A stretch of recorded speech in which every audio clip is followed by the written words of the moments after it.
Bunyi gema mikrofon itu terputus hanya beberapa saat. Pendek, hampir tidak disedari. Tetapi ribuan penonton yang memenuhi Dewan Malam itu mula saling berpandangan apabila wanita yang selama ini dikenali dengan senyuman paling tenang di atas pentas tiba-tiba terdiam lebih lama daripada biasa. Lampu masih menyala terang. Gaun berkilauan masih memantulkan cahaya kamera. Pemuzik di belakang masih memainkan intro lagu seperti biasa. Namun tangan yang memegang mikrofon itu kelihatan sedikit menggigil, sebelum dia kembali tersenyum seperti tiada apa berlaku. Dan ramai orang pada malam itu mungkin menganggap ia cuma keletihan biasa seorang penyanyi legenda. Tetapi menurut beberapa individu yang pernah bekerja di belakang tabir, ada hari-hari tertentu di mana Siti Nurhaliza dikatakan akan terus masuk ke dalam kereta tanpa bercakap dengan sesiapa selepas persembahan tamat. Seolah-olah seluruh tenaga yang dipamerkan di atas pentas hanyalah satu topeng yang dipakai terlalu lama. Terlalu sempurna. Terlalu sukar untuk ditanggalkan. Bertahun-tahun lamanya media memanggilnya simbol wanita Melayu paling berjaya. Wajahnya sentiasa tersusun rapi di muka hadapan majalah. Suaranya dianggap lembut dan menenangkan. Setiap kemunculan dipenuhi pujian. Dan ramai peminat membesar dengan mempercayai bahwa hidup wanita itu pasti seindah lagu-lagu yang dinyanyikannya. Namun, menurut banyak sumber yang pernah berada dekat dengannya, ada sisi kehidupan yang tidak pernah benar-benar diceritakan kepada umum, sisi yang tidak sesuai dimuatkan di atas pentas besar atau di dalam rancangan televisyen yang penuh cahaya. Ada satu ketika, selepas tamat sebuah acara besar, beberapa kru dikatakan ternampak dia duduk sendirian di belakang pentas sambil masih memakai anting-anting berlian dan kasut tumit tinggi yang belum sempat dibuka. Bukan menangis, bukan mengadu, cuma termenung terlalu lama sambil memegang telefon yang skrinnya menyala tanpa sebarang balasan mesej. Dan suasana sunyi itu dikatakan terasa lebih berat daripada apapun yang pernah diperkatakan di media sosial. Ramai orang pernah menyangka bahawa menjadi sempurna adalah hadiah paling besar untuk seorang selebriti. Tetapi, sedikit demi sedikit, ada yang mula percaya bahawa kesempurnaan itu juga boleh menjadi penjara paling sunyi. Saya masih ingat bagaimana setiap kali kamera mendekat, saya akan otomatik tersenyum walaupun kepala terasa kosong, walaupun badan terlalu penat untuk berdiri lama. Kerana sejak awal lagi saya seperti sudah diajar bahawa orang ramai tidak mahu melihat seorang ikon yang letih. Mereka mahu melihat wanita yang sentiasa kuat, sentiasa tenang, sentiasa bersedia menyenangkan semua orang. Menurut beberapa sumber industri hiburan, ada waktu tertentu di mana jadual kerja saya dikatakan terlalu padat, hingga hampir tiada ruang untuk berehat secara normal. Pagi sesi rakaman, petang temu bual, malam persembahan, dan esoknya perlu muncul lagi dengan wajah yang sama. Seolah-olah hidup ini langsung tidak pernah menyakitkan. Apa yang ramai tidak nampak, bukan tekanan menjadi terkenal, tetapi tekanan untuk terus kelihatan bahagia ketika diri sendiri semakin sukar mengenali apa sebenarnya rasa bahagia itu. Ada masa ketika tepukan penonton masih bergema kuat di luar dewan, saya hanya mahu duduk di dalam kereta, tanpa mendengar apa-apa, tanpa muzik, tanpa suara manusia. Kerana bunyi sorakan yang terlalu lama, kadang-kadang boleh membuat seseorang lupa bagaimana rasanya hidup sebagai manusia biasa. Dan mungkin sebab itu, menurut beberapa orang lama dalam industri, ada perubahan kecil pada diri saya yang mula disedari sejak bertahun-tahun lalu, bukan pada suara, bukan pada penampilan, tetapi pada cara saya semakin jarang bercakap tentang diri sendiri, semakin berhati-hati memilih kata, seolah-olah ada sesuatu yang sentiasa cuba disembunyikan di sebalik senyuman, yang selama ini dianggap tidak pernah pudar. Ada satu perkara tentang zaman kemuncak saya, yang ramai orang tidak pernah benar-benar sedar. Semakin besar nama itu disebut orang, semakin kecil ruang yang saya ada untuk menjadi diri sendiri. Ketika lagu-lagu saya dimainkan hampir di setiap kedai makan, setiap majlis kahwin, setiap stesen radio di seluruh Malaysia, ramai orang menganggap hidup saya pasti penuh kegembiraan kerana kemana sahaja saya pergi, orang akan berdiri hanya untuk melihat saya melintas beberapa saat. Ada peminat yang menangis hanya kerana sempat berjabat tangan, ada yang menunggu berjam-jam di luar bangunan, semata-mata mahu melihat senyuman saya dari jauh. Media pula terus membina imej bahawa saya adalah wanita sempurna yang tidak pernah gagal menjaga tutur kata, tidak pernah menunjukkan sisi buruk, dan sentiasa tenang walaupun dunia hiburan di sekeliling penuh tekanan. Tetapi menurut beberapa individu yang lama berada di belakang tabir industri, ada rutin kecil saya yang mula menjadi bualan senyap di kalangan kru produksi. Saya hampir selalu datang lebih awal daripada semua orang. Ketika dewan masih kosong dan lampu pentas masih separuh dipasang, saya akan duduk diam sambil memegang secawan air kosong tanpa banyak bercakap. Kemudian, apabila semua orang mula sibuk, saya berubah menjadi sosok yang dikenali seluruh negara, tersenyum, melambai, menyapa wartawan. Satu persatu seperti semuanya baik-baik sahaja. Namun selepas persembahan tamat, semuanya berlaku terlalu cepat.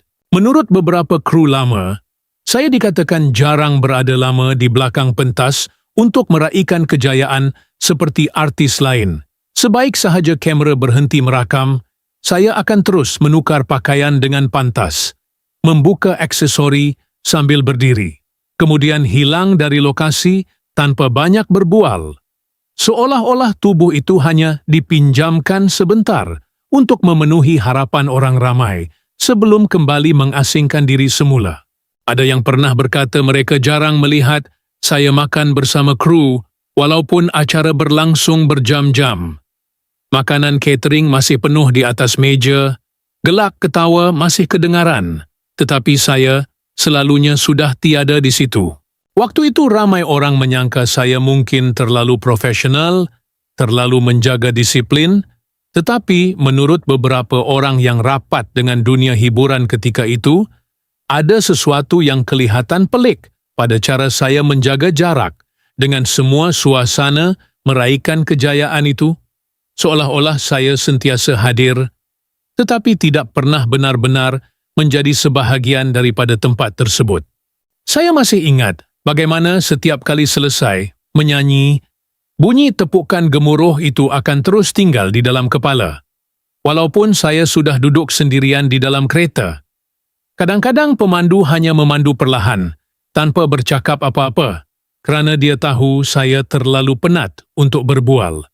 Dan ada malam-malam tertentu di mana saya hanya memandang keluar tingkap lebuh raya Kuala Lumpur sambil solekan pentas masih belum dibersihkan sepenuhnya dari wajah saya. Ironinya, semakin orang melihat saya sebagai simbol kejayaan wanita Malaysia, semakin saya rasa seperti sedang memainkan watak yang tidak boleh dihentikan, walaupun kamera sudah lama dimatikan.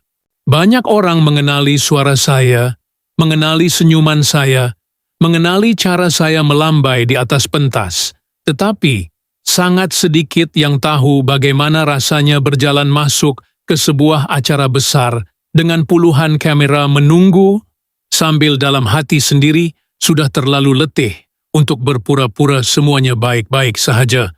Dan mungkin sebab itulah, menurut beberapa sumber yang pernah bekerja rapat dengan saya suatu ketika dahulu, ada hari tertentu di mana saya kelihatan sangat tenang di depan orang ramai. Tetapi, sebaik sahaja pintu bilik solek tertutup, seluruh ekspresi wajah itu terus hilang, seolah-olah seseorang baru sahaja mematikan suis yang selama ini menghidupkan imej wanita paling sempurna itu. Ramai orang pernah melihat perkahwinan saya seperti sebuah kisah yang terlalu sempurna untuk disentuh sebarang masalah. Gambar-gambar di majalah, senyuman ketika menghadiri majelis rasmi, cara kami berjalan bersama di depan kamera, semuanya kelihatan tersusun rapi, seperti kehidupan yang tidak pernah retak, walaupun sedikit. Tetapi menurut beberapa individu yang sering berada di sekitar dunia hiburan ketika itu, semakin besar perhatian orang terhadap kehidupan pribadi saya, semakin sukar untuk saya bernafas sebagai manusia biasa. Ada waktu tertentu di mana jadwal harian saya dikatakan hampir tidak mempunyai ruang kosong langsung. Pagi menghadiri mesyuarat, tengah hari sesi fotografi. Malam pula muncul di acara besar sambil berusaha memastikan wajah tetap tenang, walaupun tubuh sudah terlalu letih. Dan di tengah semua itu, kehidupan rumah tangga saya juga sentiasa menjadi perhatian orang ramai. Seolah-olah setiap gerakan kecil perlu kelihatan sempurna di depan mata ribuan orang yang tidak pernah benar-benar mengenali apa yang berlaku di sebalik pintu tertutup. Saya masih ingat ada malam selepas sebuah acara besar. Kamera masih mengejar ketika saya berjalan menuju kereta. Saya tetap tersenyum, tetap melambai, tetap menjawab beberapa soalan wartawan dengan suara lembut yang sama seperti selalu. Tetapi menurut beberapa kru yang berdiri berhampiran ketika itu, sebaik sahaja pintu kereta ditutup, saya terus diam sepenuhnya sepanjang perjalanan pulang. Bukan marah, bukan menangis, cuma diam terlalu lama seperti seseorang yang sudah terlalu penat menjaga semuanya agar tidak runtuh di depan orang lain. Ada juga beberapa individu dalam industri yang pernah berkata bahwa saya sering muncul di acara bersama pasangan dalam keadaan sangat tenang, terlalu tenang, sehingga ada orang mula tertanya-tanya bagaimana seseorang boleh kekal begitu terkawal di bawah tekanan hidup yang sentiasa diperhatikan ramai. Namun saya tahu, dalam dunia seperti itu, seorang wanita yang dikenali seluruh negara tidak diberi banyak ruang untuk menunjukkan keletihan. Banyak perkara terpaksa dipendam kerana saya sedar. Satu ekspresi kecil sahaja boleh menjadi tajuk berita keesokan harinya. Sebab itu saya belajar untuk terus tersenyum, walaupun kepala terasa berat. Belajar untuk tetap berjalan perlahan di depan kamera, walaupun badan cuma mahu pulang dan menghilangkan diri beberapa hari. Menurut beberapa sumber hiburan, ada masa-masa tertentu di mana saya kelihatan semakin pendiam selepas menghadiri acara besar, terutama ketika lampu kamera mula padam dan tetamu lain masih berbual sesama sendiri. Saya dikatakan lebih banyak memandang telefon tanpa benar-benar menaip apa-apa. Duduk sebentar sambil memicit hujung jari sendiri, seperti cuba menenangkan sesuatu yang tidak pernah diucapkan. Tetapi apabila ada orang mendekati, saya akan kembali tersenyum secara otomatik. Seolah-olah tubuh dan wajah itu sudah terlatih untuk tidak membenarkan sesiapa melihat keretakan kecil yang sedang berlaku di dalam diri. Dan mungkin perkara paling memenatkan bukanlah jadual kerja yang padat, tetapi perasaan bahawa saya perlu memastikan semuanya sentiasa kelihatan stabil demi menjaga hati terlalu ramai orang. Ada ketika, menurut beberapa individu yang pernah bekerja dekat dengan saya masih sempat bertanya sama ada semua tetamu sudah dilayan dengan baik walaupun diri sendiri kelihatan sangat letih selepas acara panjang berjam-jam. Seolah-olah saya lebih takut mengecewakan orang lain daripada mengaku bahawa saya sendiri sudah terlalu penat untuk terus menjadi wanita sempurna yang semua orang mahu lihat itu. Dan perlahan-lahan, tanpa ramai sedar, saya mula hidup seperti seseorang yang sentiasa berjaga-jaga terhadap emosinya sendiri. Seorang wanita yang terlalu kuat, sampai tidak lagi membenarkan dirinya runtuh di depan sesiapa pun. Lama-kelamaan, tubuh saya mula memberi reaksi terhadap semua perkara yang selama ini saya cuba sembunyikan dengan senyuman.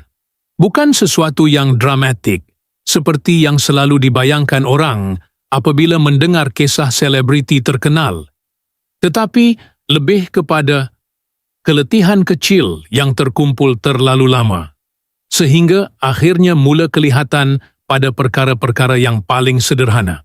Menurut beberapa individu yang pernah bekerja di belakang pentas bersama saya, ada malam-malam tertentu di mana sebaik sahaja saya turun dari pentas.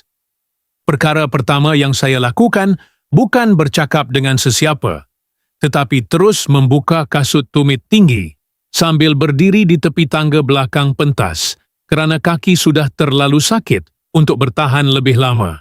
Lampu kamera masih belum sepenuhnya padam, bunyi penonton masih kedengaran sayup-sayup di luar dewan, tetapi saya hanya duduk diam beberapa minit sambil memicit perlahan bahagian buku lali, seperti seseorang yang cuba menenangkan tubuhnya sendiri sebelum kembali menjadi Siti Nurhaliza di depan orang ramai.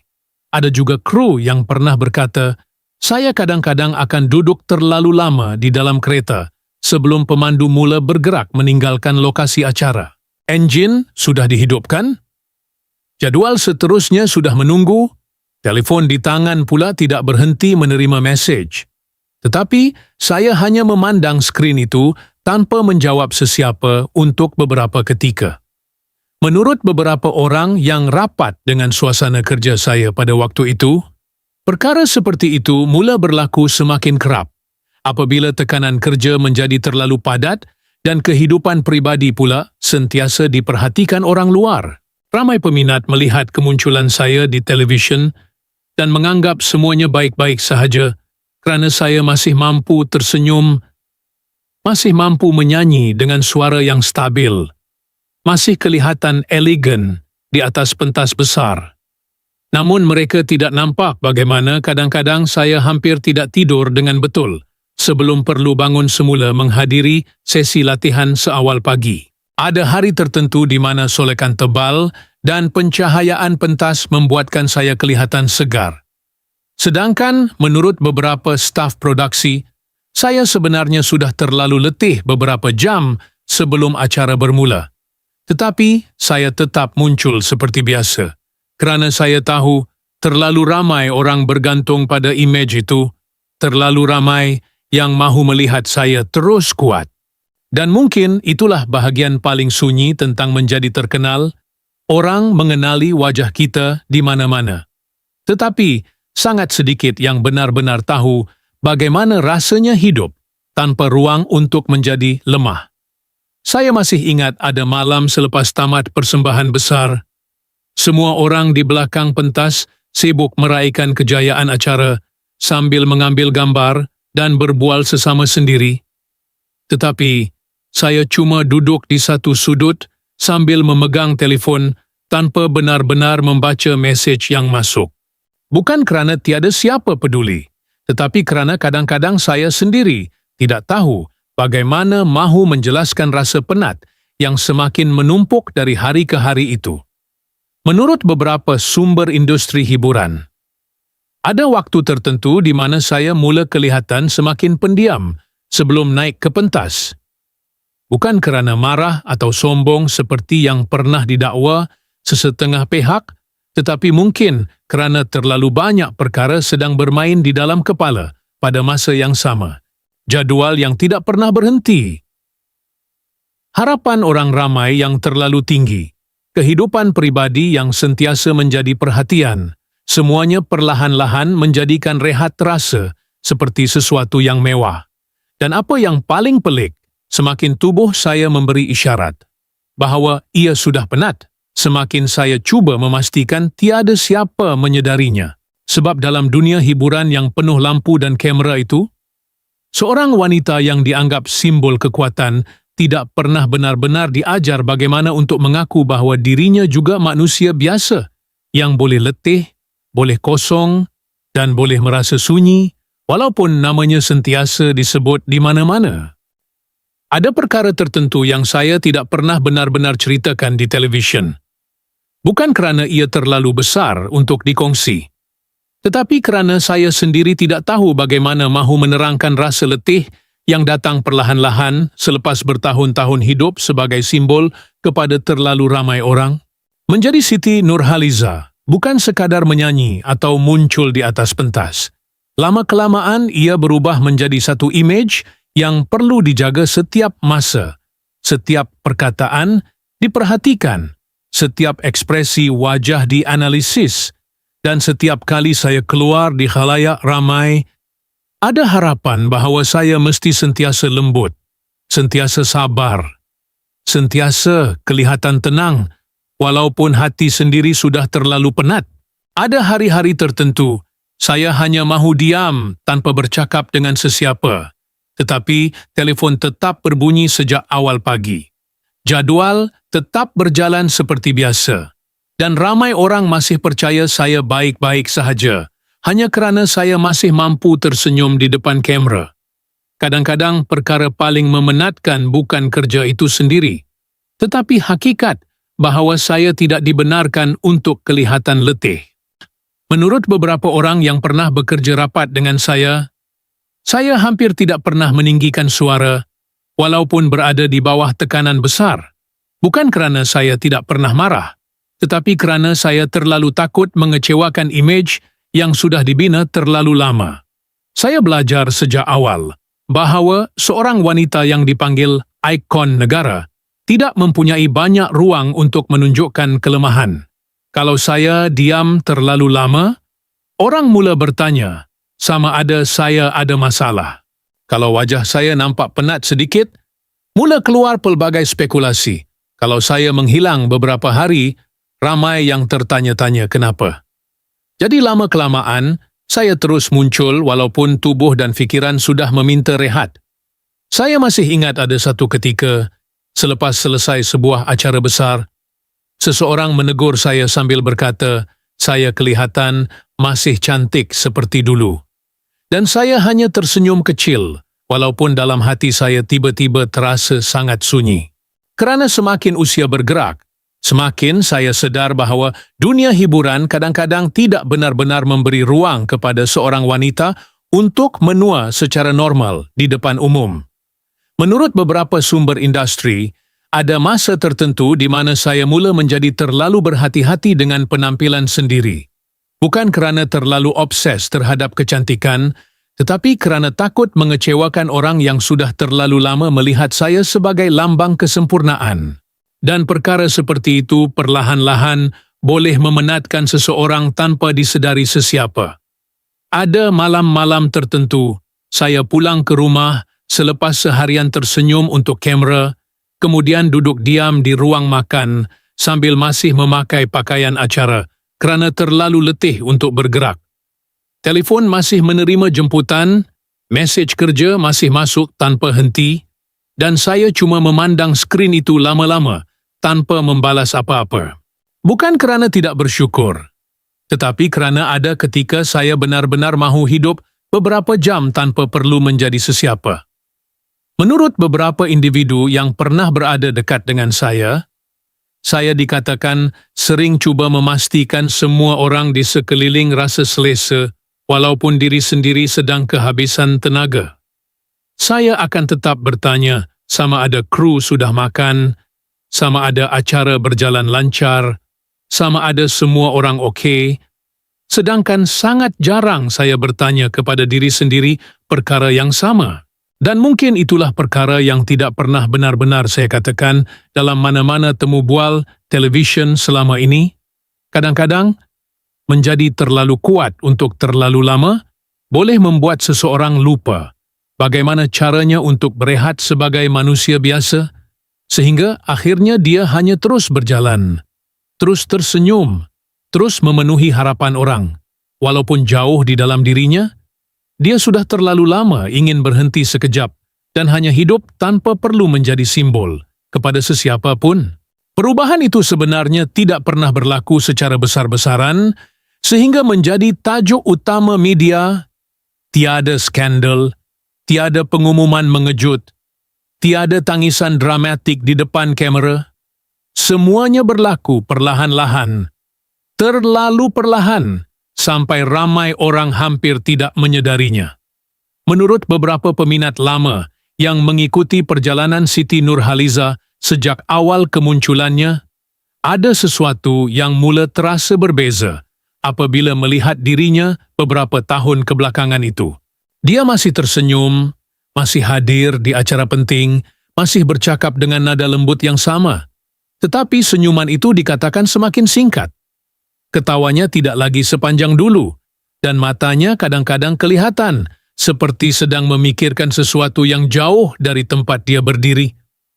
Ada peminat yang pernah menulis di media sosial bahwa mereka mula perasan dia semakin cepat meninggalkan acara selepas selesai tugas rasmi.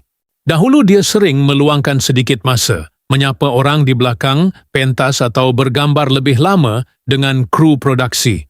Tetapi menurut beberapa individu yang berada di lokasi acara, sejak beberapa tahun tertentu dia dikatakan lebih banyak terus berjalan ke arah kereta sebaik sahaja segmen tamat, sambil tetap tersenyum sopan seperti biasa.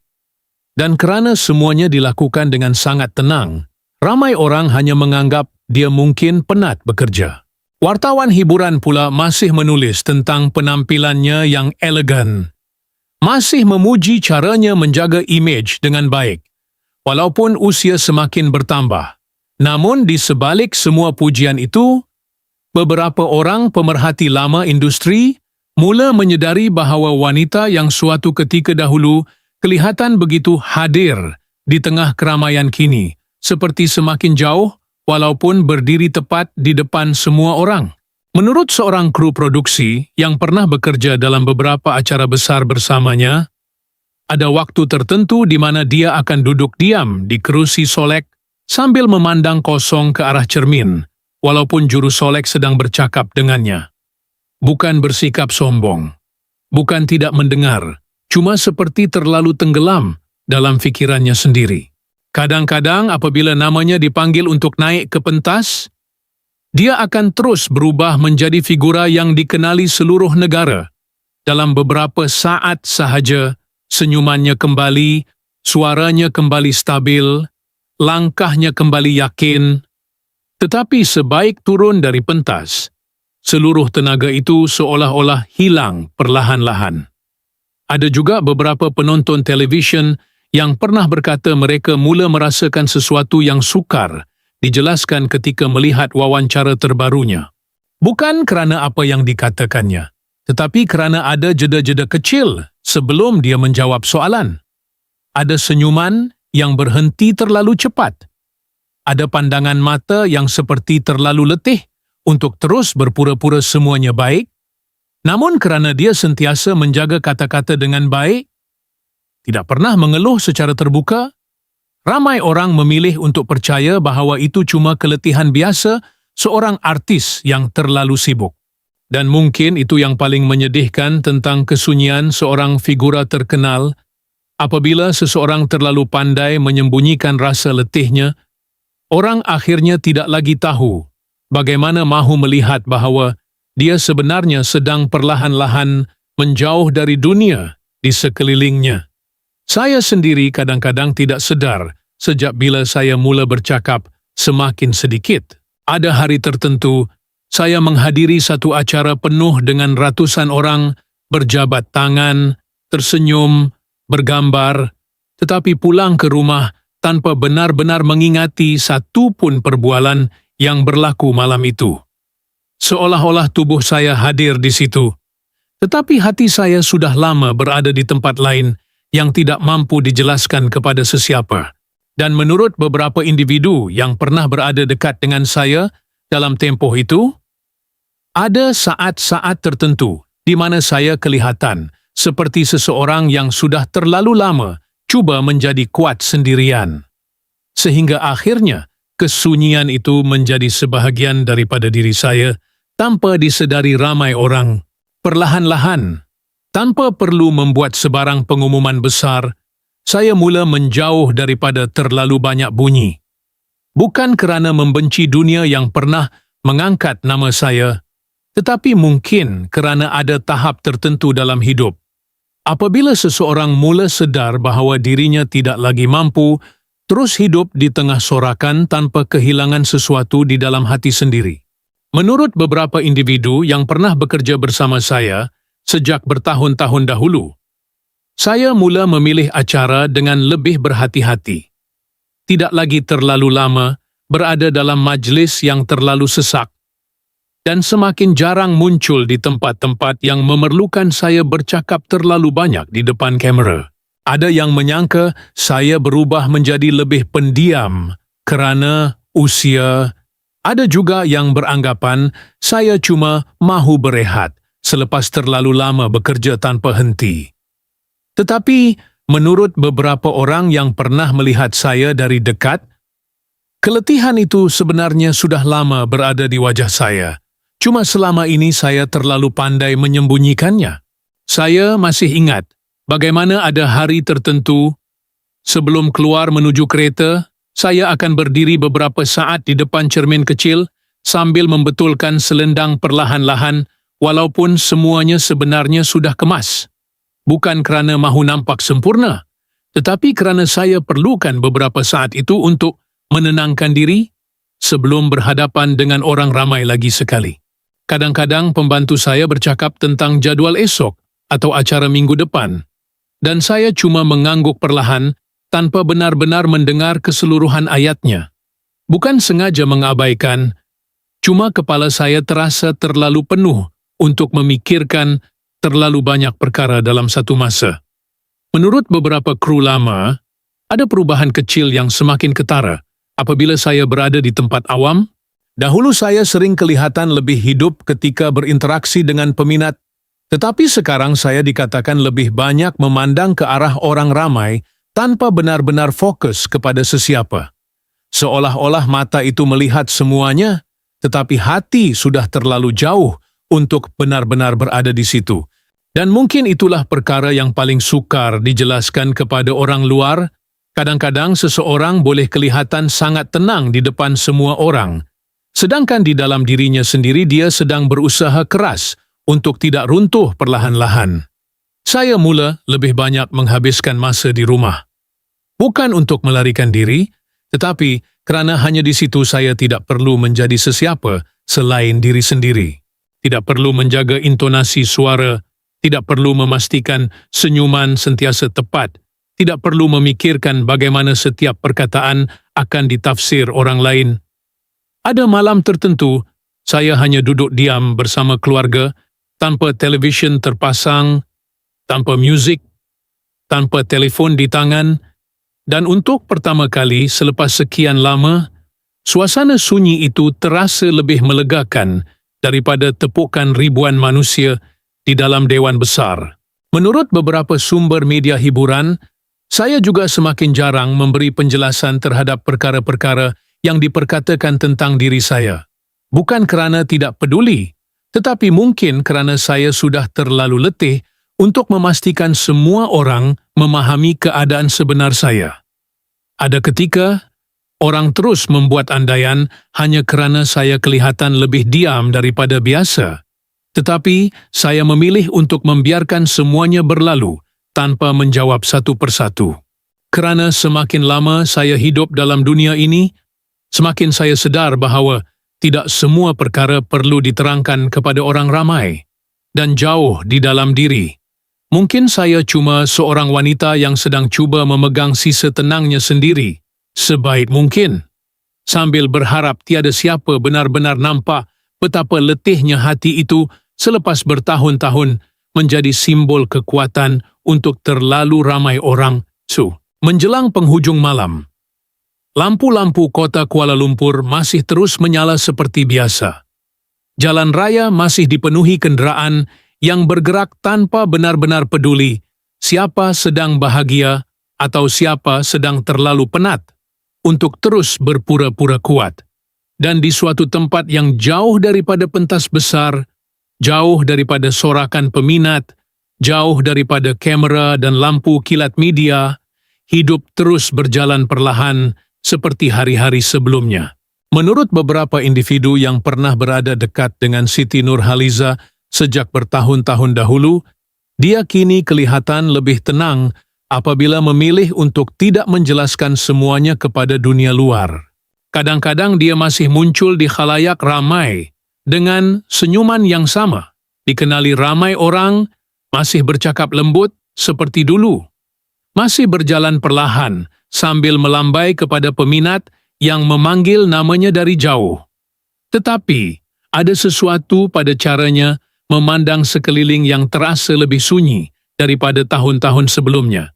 Bukan kesedihan yang dramatik, bukan juga luka besar yang boleh dijelaskan dengan satu tajuk berita, cuma keletihan kecil yang mungkin sudah terlalu lama disimpan sendirian tanpa disedari sesiapa.